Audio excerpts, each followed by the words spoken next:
putting the structure of power as we know it on trial.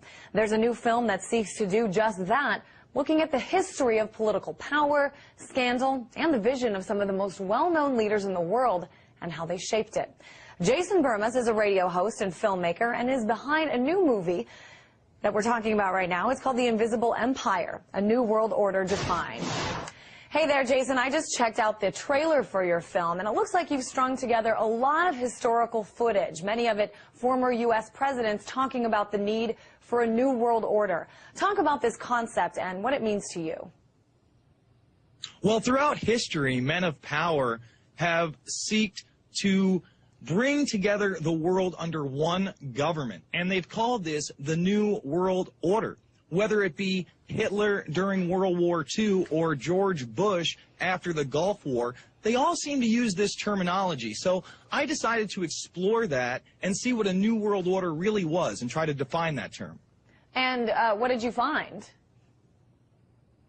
Well, I found that through organizations such as the Council on Foreign Relations, the Royal Institute for International Affairs, the Trilateral Commission, the Bilderberg Group, and many others, they have consolidated power on a mass level and are moving towards a world government. You're seeing this more and more with events like the G20 calling for a world currency and SDR units as the new reserve currency. So I'm really out to expose this agenda to not only the American people, but the world.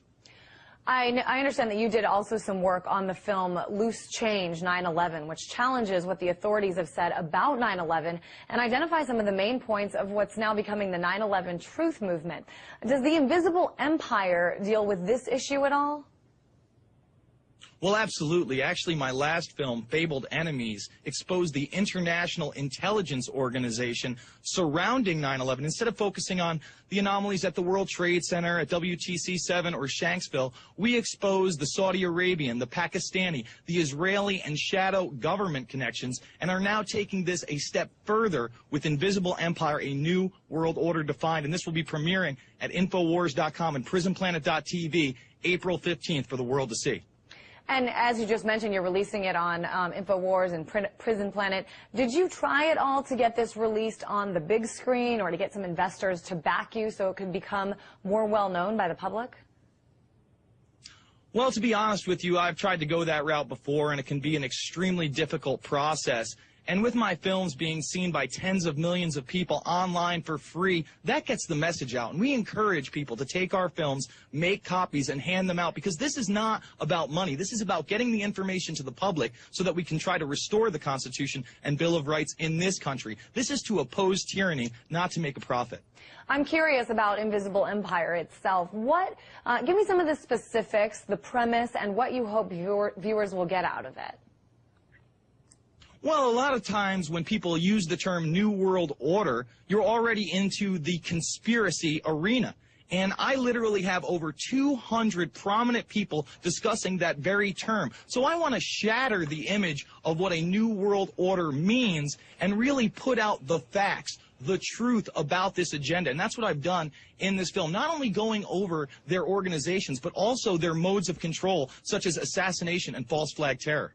You were contrasting, I noticed, especially in the trailer, some leaders. For example, you had Hitler in there. You also had, President Kennedy, President Bush. Talk a little bit about, I mean, you seem to be arguing that there's sort of a congruent message between these leaders. Well, I don't think that I put Kennedy in a negative light. Kennedy warned us that secret societies and backdoor dealings were a major problem during his presidency, and we know where that led to, his assassination.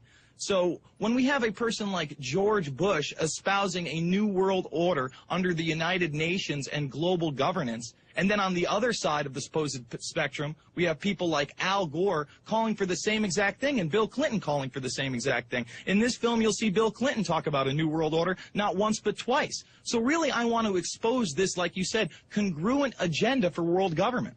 All right, Jason Bermas, thanks so much for giving us that inside look on your upcoming film. Invisible Empire comes out April 15th.